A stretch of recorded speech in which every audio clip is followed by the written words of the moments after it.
With just 3 weeks away from ringing in the new year, it is time to take a look back at some of the events that made headlines in 2015.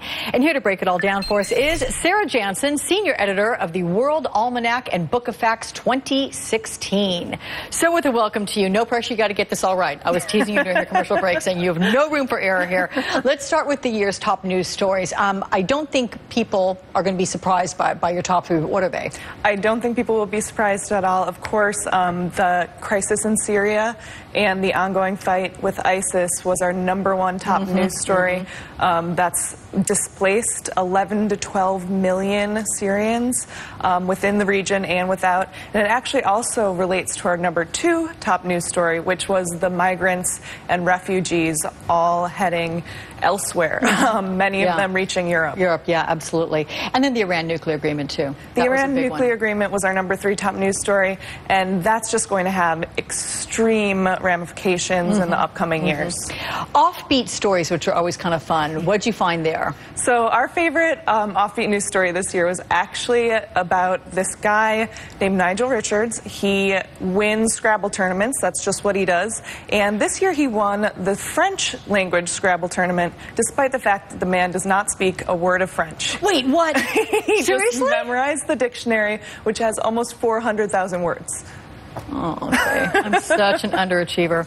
Okay, let's go to the big year in sports. Talk about the top stories there. So some of our top stories in sports this year were the women's U.S. national team winning the World Cup. So much fun this summer. Highest rated World Cup of all time, including men's and women's. That was so fun. Everyone was watching that. Everyone was watching, of course. And then we also this summer saw the first Triple Crown winner in horse racing in almost 40 years. American Pharoah sort of captured everyone's imaginations. And then on the off-the-field side, we had Deflategate, which was sort of one of those stories that just didn't seem to go away in 2015. Yeah, it kind of made, it went throughout the entire season, which isn't even over yet.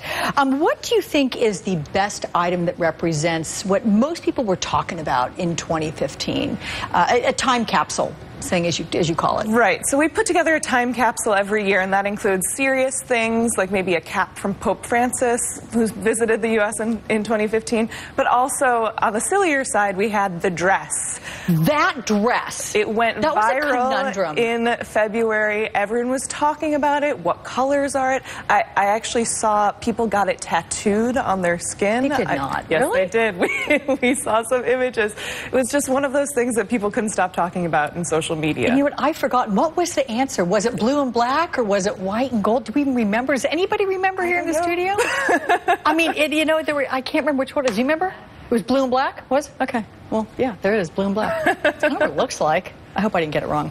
Okay, Sarah Jansen, it's a great book and always fun reading and good to talk with you. And you didn't blow it. You got it all right. Very good. Thank you so much for having me.